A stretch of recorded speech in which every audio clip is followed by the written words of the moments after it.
저는 할아버지 할머니를 아빠 엄마처럼 여기고 살았습니다. 어린 나이에 아빠 엄마라는 이야기를 해본 적이 없었습니다. 그러던 어느 날 유치원 생일 파티에 저는 엄마가 없다는 사실을 알게 되었습니다.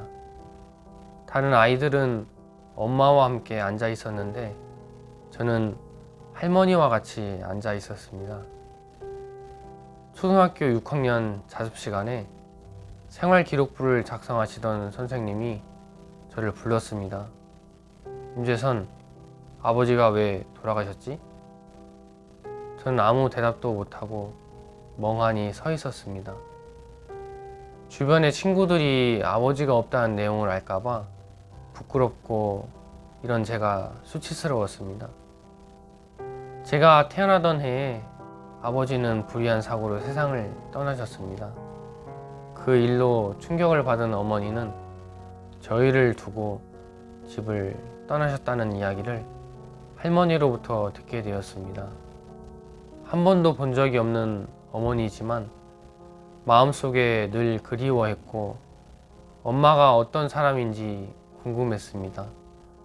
나도 엄마가 있으면 얼마나 좋을까?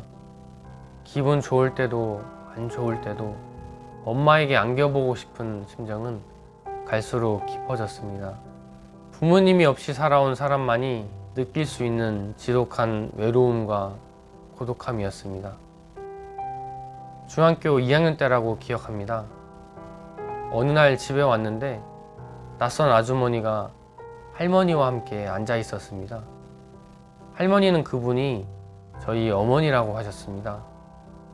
그렇게 꿈에도 그리던 어머니를 만났는데 그동안 적는 것이 없어서 별 감정을 느끼지 못했습니다. 저희 온 가족은 저희들을 버리고 집을 나갔던 일 때문에 어머니를 반가워하지 않았습니다. 어머니는 저희와 같이 집을 얻어 살기를 바랬는데 오랜 시간 동안 떨어져 있었기 때문에 같이 산다는 것이 낯설게 느껴졌습니다. 그래서 어머니는 혼자 다시 나가서 살기로 하셨고 나가신 뒤 얼마 후 엄마가 돌아가셨다는 소식을 들었습니다.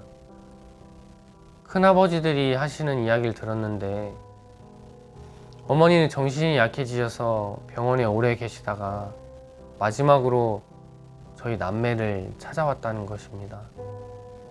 어머니는 용기를 내서 찾아왔지만 차갑게 대하는 시부모님과 낯설어하는 저희들의 모습에 큰 상처를 받은 것입니다. 고등학생이 되어서 마음에 많은 문제가 생겼습니다. 어머니에 대한 그리움, 내 자신에 대한 이유 없는 분노, 그리고 내가 엄마의 마음을 헤아릴 수 있었다면, 같이 살자고 했으면 엄마가 돌아가시지 않았을 텐데 하는 후회가 제 마음에 깊은 상처를 주었습니다. 죄책감, 공허함, 이유 모를 두려움이 마음에 가득 차서 답답했지만 누구에게도 이야기할 수 없었습니다. 아무도 제 말을 들어줄 것 같지 않았습니다. 답답함을 이겨보려고 어두운 새벽 산속을 뛰어다니며 소리쳐 보기도 했지만 노력하면 노력할수록 제 자신이 너무 싫어졌습니다. 급기야 몸에 자해를 하며 나 자신과의 싸움을 했었습니다. 나도 행복할 수 있다면 얼마나 좋을까? 해맑은 웃음을 돈을 주고 살 수만 있다면 얼마나 좋을까? 내 마음은 병들고 지치고 어두운 터널을 걷고 있었습니다. 그러던 중 누나로부터 전화가 왔습니다. 기쁜 목소리로 재선아, 나 구원받았어. 너도 구원받아야 돼. 하며 교회를 소개시켜 주었습니다. 처음에는 내가 왜 나약한 사람처럼 하나님을 믿어야 하냐며 거절했지만 지푸라기라도 잡는 심정으로 교회를 찾았습니다. 목사님과 내 생애 처음으로 신앙 상담을 했습니다. 하나님은 사람의 몸도 만드셨지만 마음을 만드셨다는 이야기를 들었습니다. 몸도 상처가 나면 아픈 것처럼 마음도 상처가 나고 병들면 더 어렵다는 것을 알게 되었습니다. 하나님이 없이 살아온 나는 온 마음이 병들고 상처투성이었습니다. 마음에 죄가 있으면 하나님과 하나가 될 수 없다는 이야기를 들었습니다. 예수님이 내 마음에 어두운 그림자를 지우고 행복한 그림을 그리겠다는 소망이 들었습니다. 얼마 후에 성경 세미나에 참석해서 목사님과 상담을 나누게 되었습니다. 하나님을 믿는 것은 참 쉽습니다. 내 생각을 믿는 것과 하나님의 말씀을 믿는 것이 있습니다. 내 생각을 믿는다면 자기를 믿는 것이고, 말씀을 믿는다는 것은 하나님을 믿는다는 것입니다. 그리고 목사님은 성경책을 펴서 하나하나 알려주셨습니다. 저는 전에 죄도 있고 선도 있다고 생각했는데, 하나님의 말씀은 죄밖에 없는 사람이라고 했습니다. 그리고 그 죄를 내가 씻는 것이 아니라 예수님이 씻는 것이라고 말씀을 하셨습니다. 예수님은 2000년 전 이미 내 모든 죄를 다 씻으셨다고 말씀하셨습니다. 이것은 하나님의 말씀이었습니다.